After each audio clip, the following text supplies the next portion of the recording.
Yeah, all right. Welcome back. I'm Bob, joined with Todd, and this is another episode of the Pastor's Podcast. We're coming to you from Grand Rapids, Michigan. We are at Maranatha Bible Church, and we are continuing our series today called Family Matters. But today, Almost done with this series. we are almost done with this series. We Two have more, this one and one more. And one more, yeah. So we have two more. Wrapping it up. We're wrapping it up. Next one, we'll talk about schooling options and how a family can navigate those waters. Hope to ruffle everybody's feathers. I think that's fair enough to say. It's not done well if it doesn't ruffle everyone's feathers, That's right? right. But we want to talk about something that I think is rarely talked about in churches and maybe has fallen by the wayside because of some cultural ideas. We want to talk about grandparents. Elders in the age-wise, specifically grandparents, out of that kind of subset of, we'll just say old people. And so we want to talk about that. We want to talk about what's the biblical view of grandparents. We want to talk about what are the responsibilities that grandparents have, and then what happens when the grandparents kind of fail in those areas that the Bible has kind of given them command to do. Why do you think that this is not a topic that's talked much about? Yeah, that's a really good question. I've thought about that, and I do think partly because our culture just puts such a negative outlook on what we would say old people are, and we want the youth and we want this energy, and so that has unfortunately come into the church, and so it's two-sided, right? So the church is saying, you know, we want young people, we want young this, we want young that. So not only are they neglecting the older generation, but then the older generation says, well, hey, if you don't want anything to do with us, I'm out. Yeah. Right. So what ends up happening is they get marginalized. Right. They get pushed to the extremities or the exterior or the outer edges of church life and culture and society, and which is really sad because It is really sad. you take the people that have the most life experience, that have the most wisdom, that in many cases have the most to offer in terms of Time and abilities to help other people understand, particularly the things of the Lord, and you put them on the sidelines. Right. And that is sad. It is sad. So I think this is a good topic, and I think it's something that we need to come back to and we need to talk about as a church.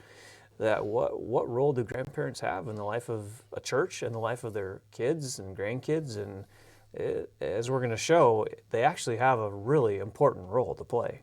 Yeah, they do, and I think of our own church here and the many grandparents that attend, but then also the grandparents with their kids and with their grandkids are attending here as well. And so you can see a bit of that, multi-generational families who are actually here attending as well. And so that benefit we actually get to see, firsthand right here in our own church. So, let's jump in and talk about, first of all, what does the Bible say about grandparents? So I think a grandparent has to start out with saying, I want to have a biblical view of being a grandparent.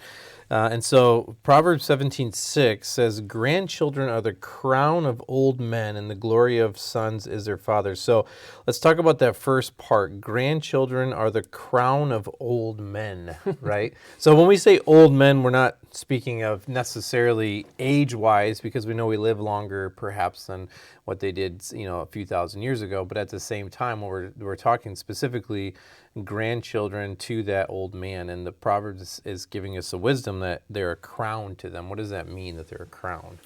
Well, I think it's talking about the fact that, when a parent has faithfully parented and those parents have faithfully parented their kids, so there's a legacy of godliness that exists from grandparent to their child and then to their grandchildren.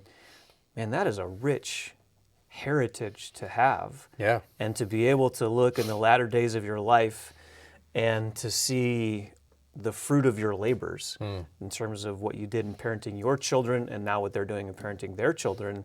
And now you get to have a relationship 2 generations later with kind of the byproduct of your life. What a rich, rich privilege. And so I think that's what it means when he says grandchildren are the crown of old men, that you have the privilege of seeing how God has blessed your life in giving you them and your privilege of being able to pour into them. Yeah, so I think that's the first thing that the first question that comes to mind is, as a grandparent, do you see your grandchildren as a crown, right? Because how you view your grandkids as a grandparent is then going to direct how you talk to them, how you interact with them. I know growing up, my parents, it was, you don't sit on the Davenport, right? Like you just go and you're quiet. Children are to be seen and not heard and all of that. And so we really weren't a crown to them, and so, but you see other families where they're interacting and the grandparents are always doing something with the grandkids, and they're hanging out with them and they're teaching them. And so you can see just from the actions, the viewpoint that grandparent has. Yeah, it's good. And it's very important that Really they look good. at them as a crown. And I do like this little saying I copied: grandchildren are God's reward for not killing your own children when they're teenagers. So I thought that was very good. So it's like, so congratulations, you made it from 13 to 19. Now you get to have grandkids. So Right. But yeah, so that relationship we have to realize is a really, really good relationship. Grandparents are there. If you're looking at your grandkids as a crown, that crown you're going to want to take care of. And so you're going to want to pour into them. And so just having that proper viewpoint of who they are is then going to motivate our actions towards them. Yeah, and there's a couple maybe mentalities or ways of thinking about being a grandparent that probably need to be challenged a little bit. So I think sometimes, mostly in the secular world, but sometimes there's this mentality that grandparents are basically just free babysitters. Right. Right? Though they are. Oh, there they are. Hint, hint, hint. Hint, hint. that really all they're able to do is, because they got so much time, that we just need them to babysit our kids. And that is really a fallacy. That is not at all true. And another example of that would be grandparents. They're just there to kind of spoil your kids, and so you get your cookies and your cake and your sweets at grandma's house, and they're the ones that kind of show up every once in a while, and they bring presents, and so this whole idea that they're just there to spoil your kids is also, I think, a deficient view, of being a grandparent. So they're not just babysitters, and they're not just spoilers of your kids. They are so much more than that. And there's a couple passages that maybe be good to talk about here. Let me just highlight a few. Maybe you have a couple other ones that you want to add. Deuteronomy 4, verse 9, only be careful and watch yourselves closely so that you do not forget the things your eyes have seen or let them fade from your heart as long as you live. And then Moses says this. He says, teach them to your children and to their children after them.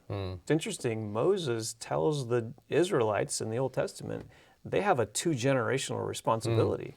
You have to teach your children, but you also have to teach your children's children. So there's a mandate there. And then you come to the Psalm 71, verses 17 and 18. Oh God, you have taught me from my youth, and I still declare your wondrous deeds. And even when I am old and gray, oh God, do not forsake me until I declare your strength to this generation and your power to all who are to come. Psalmist is saying, Lord, give me length of years and longevity of life so that I can tell the next generation about you.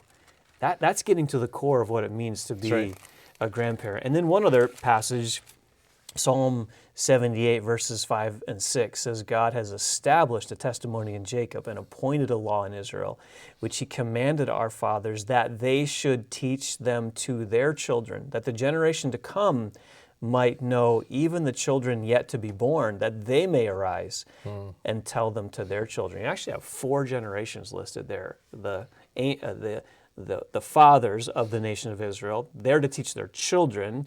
They're then to teach the children that are not yet born so that they can someday arise and tell them to their children. So when you start to put all these passages together, you start to see a biblical pattern here. That's right. That at the core of being a grandparent is not just giving your grandkids cookies. It's Though very important. Although very important, Right. we appreciate it. Yeah, right. Is passing that baton of godliness and holiness. That's right. And a life that, as it says in Psalm 78, that they would be taught to put their confidence in God. That's what it means to be a grandparent that is faithful to the Lord, is at the core of who you are.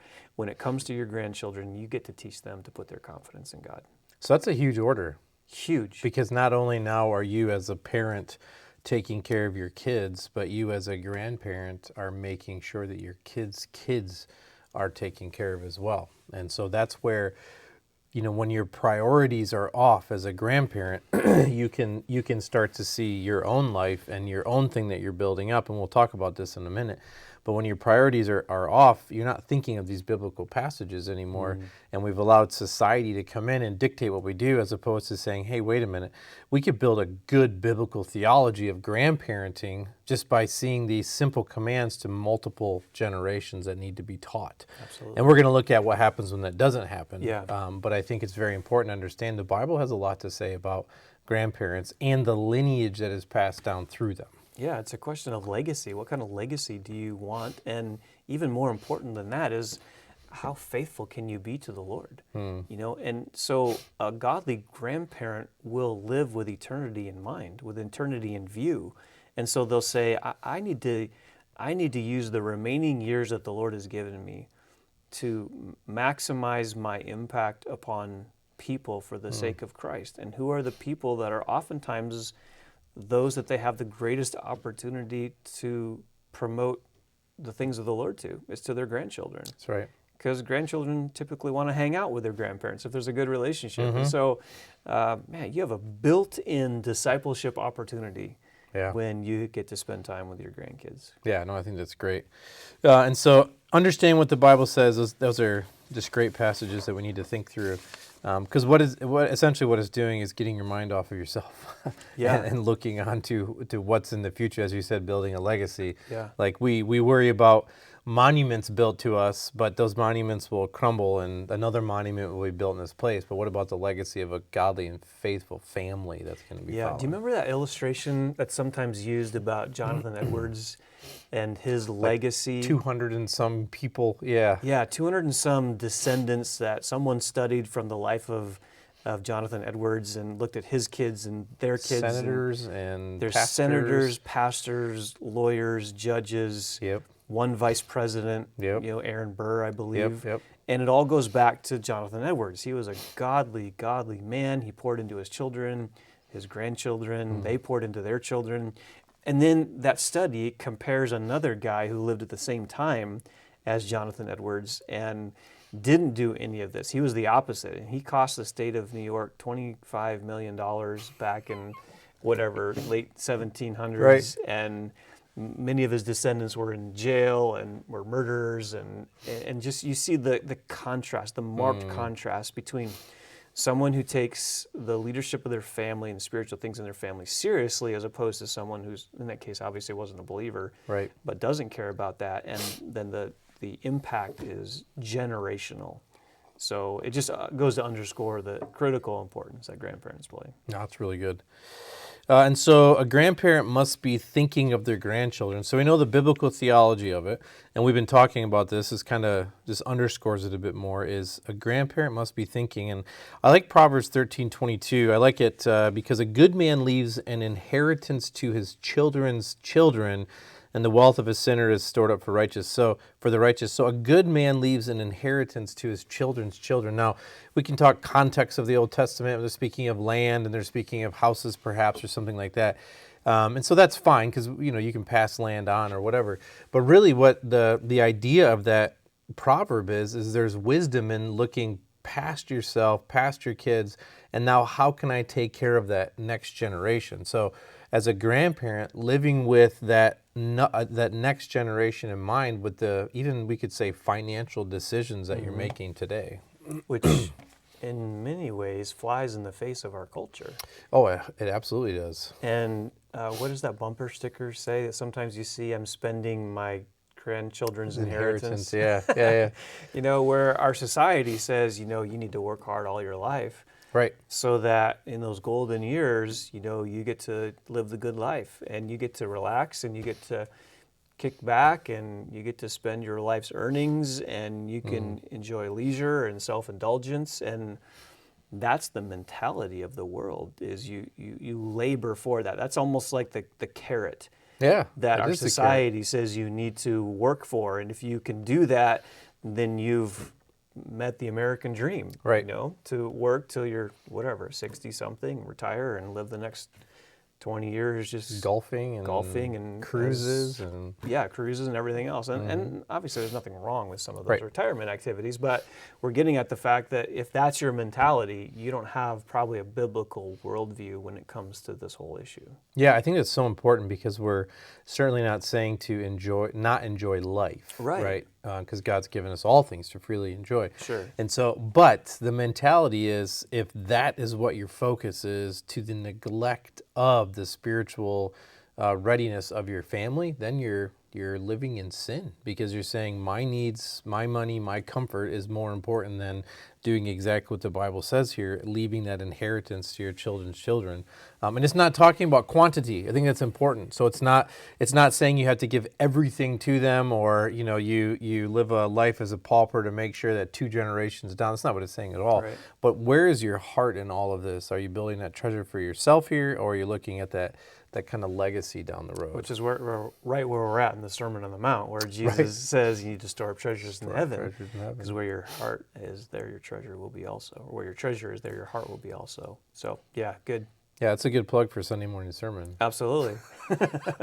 And then the third one, a grandparent must have the spiritual well-being of their grandchild in mind. So understanding what the Bible says to care for them, keeping them in your mind as you're making decisions. And then thirdly is spiritual well-being. So yes, you can take care of them, physically, financially, you can take care of them practically, but ultimately what we're talking about is the spiritual well-being. And 2 Timothy 1:5, that very famous verse, for I am mindful, Paul says to Timothy, for I am mindful of the sincere faith within you, which first dwelt in your grandmother Lois, your mother Eunice, and I am sure it is in you as well. And then that continues to go on to talking about the salvation.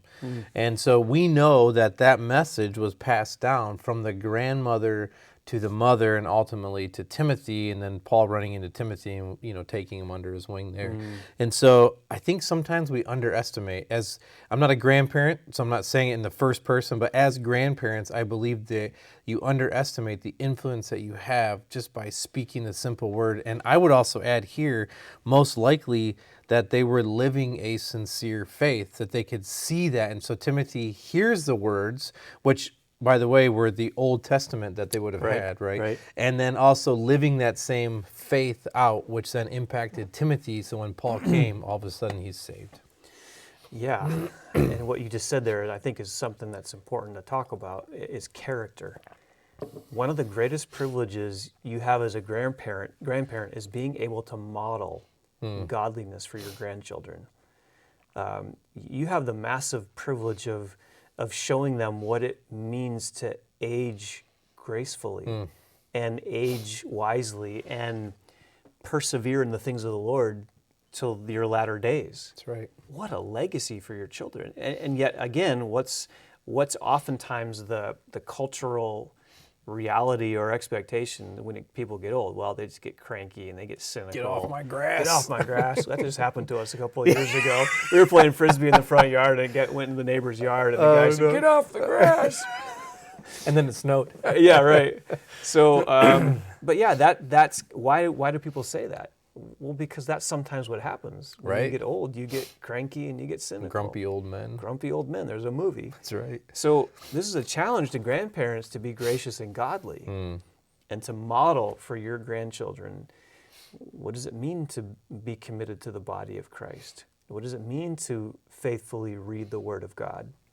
What does it mean to love Christ with all of your heart? What does it mean to confess sin as an older person? I mean, those are some life principles and life illustrations that if you have the privilege of showing them to your grandchildren, that will stick with them the rest of their life. Yeah, because implicit in here is exactly what you're saying. They would have had to have been practicing those things, which meant that they would have had to have known those things. Yeah. So grandmother Lois, mother Eunice, you can't practice the things you don't know. Of course. So that meant that they knew their Old Testament well. They were following what was there by faith, right, and then passing that same thing down to their grandson and son Timothy. That's right? Good. Yeah, and so I think that's really important. And so then the next one is, how do you, so parents set the example for the grandkids to respect the grandparents. And, I think also in our culture, because we have this tendency of pushing aside older people, you lose this respect. My dad lives in a retirement complex, and we go there and see him, and his neighbors will be like, "Well, man, I haven't seen my kids in 15 years," and you just think like you just kind of send them off to die somewhere. You just want to get rid of them, right? And so then your kids grow up, maybe seeing grandparents on Zoom or Skype or something, maybe showing up once or twice over the few years, and then kind of fades off into the distance. And so they're not talked about, they're not honored, which is, Exodus 20:12 says, honor your mother and father. And so I think what happens is we leave the house and we think there's no longer this honor that needs to take place. The honor will change. I don't honor my dad by cutting his grass anymore at the drop of a hat, as I did when I was 13, because I was there living. But I still have a mandate to honor my mother and father as long as they're alive, and I would even say after they're dead as well. And so how are we honoring our mother and father as an example to our kids so that they will love and respect their grandparents? So now you're changing gears a little bit here, and moving from the grandparents' role to how the parent encourages their children to honor their grandparents, which are your parents. Yeah, so then you now see this a cohesion between the grandparent and the grandchild. It is going to start with the parent. How are they presenting the grandparents to the child? Really? Yeah, I think you're right. Exactly. One of the ways you can encourage your children to benefit from your parents, their grandparents, is by you having an attitude that honors your parents, their grandparents, and letting them see that you cherish them and you value them. Doesn't mean everything is perfect. It wasn't perfect. Right. But you still honor them. And so a parent, their attitude toward their parents goes a long way in establishing a foundation for how those children will view their grandparents. That's right. So that's good. Yeah, so if you're complaining about mom and dad all the time to your kids, and they're going to have that view of the grandparents. If you only see them as a free babysitter, or a source of junk food, or whatever those things are, that's how your kids are going to view them too. And so they're not going to have that strong relationship with them. Yeah, right? That's good. And so then the last thing we want to talk about is then what happens when grandparents check out. So what happens, the grandparents says, hey, I put in my 45 years at Ford, and I've got a full pension, and me and Grandma we bought the 52-foot camper, and we're gonna trace the sun all around the country. I've seen this. That's why I'm very specific with my example, right? And so you're just following the sun from campground to campground, and following spring and summer and whatever, and they check out of the family. Maybe call once in a while, send a cactus souvenir or something like that. What happens to that? What happens when that takes place in the family? Well, I would go to Psalm 78, where we just were, where it talks about the importance of this. And verses 7 and 8 say that they should put their confidence in God and not forget the works of God, but keep his commandments. And then verse 8 says, and not be like their fathers, a stubborn and rebellious generation, a generation that did not prepare its heart and whose spirit was not faithful to God. So the psalmist here, Asaph, links part of the problems in the nation of Israel to the failure of the grandparents. Because they did check out. That's right. They didn't pass the baton to their children. Those children didn't pass it to their children. The grandparents didn't pass it on to the grandchildren. So what happened was this passing of the baton stopped, and it resulted in a stubborn and rebellious generation, and whose spirit was not faithful to God. So right there you have a description, Psalm 78, verse 8, of what happens when the baton gets dropped. Yeah, and you can see that when people say, oh, kids these days. I mean, like, whether or not they're getting worse than they ever were, who knows? But the end of the day is we shouldn't be seeing that, because grandparents should be saying, here are the areas that I messed up in, or here are the areas that you need to grow in, or whatever that looks like. But they're not doing that now. Right. And that reminds me of Judges 2:10. All that generation also were gathered to their fathers, and there arose another generation after them who did not know the Lord, nor yet the work which he had done for Israel. And so now you have this disconnect. So not only, and that's interesting, right? All the generation arose that did not know the Lord. So you have a generation coming up because of, as you see in the Psalms, they didn't train the kids didn't get trained by their grandparents, and so now you have this whole generation that came up that didn't know the Lord because nobody told them about it. Yeah. Sad. It is sad. And then Psalm 145, 4, one generation shall laud your works to another and shall declare your mighty deeds. And so my challenge to the grandparents there are you actually going and declaring God's mighty works in your life to your grandkids, so that they can grow up. Can you imagine kids growing up hearing wondrous stories of how God had been working for 60, 70, 80 years in somebody's life? What kind of impact would that have? Yeah, absolutely. So let's wrap up with 3 things that maybe a grandparent could do in ministering to their grandchildren. Number 1, they can pray for them. Yeah, and always. they should be praying for them. They have the rich privilege of bringing their grandchildren's spiritual needs before the Lord. Pray for their salvation. You pray for their walk with the Lord. You pray for their marriage, future spouse, career. I mean, you get the privilege of praying for everything. So I would say at a minimum, to be a faithful grandparent, you need to be praying for your grandchildren on a regular basis. And then number 2, I would say be present. As much as you can, be present in the life of your kids. You can do some on Zoom and some from a distance, but there's nothing like just being together and spending some time together. So, be present with them. And then the third one, and you just alluded to it, is tell them stories of God's grace in your life. Tell them, let them see in living color what it was like for you to walk with the Lord, and tell them stories of God's goodness and faithfulness, and show them how good God has been to you, and show them ways that the Word has ministered to you, and give them specific examples through stories of ways you saw the Lord come through and take you through trials and hardships. And that's good. So much of that is going to help young people walk with the Lord themselves. So those just 3 things: pray, be present, and tell stories of God's grace. No, I think that's wonderful. That's good. It's a good way to end it. So yeah, if you're a grandparent, we're certainly praying for you and hope this is helpful, and you can minister to your grandkids in such a way that you can see that long-lasting legacy take place. So next week we're going to be discussing various schooling options. What does the Bible say? And then we'll be wrapping up after that with our Family Matters series. So hope you guys enjoyed it, and we'll see you next week.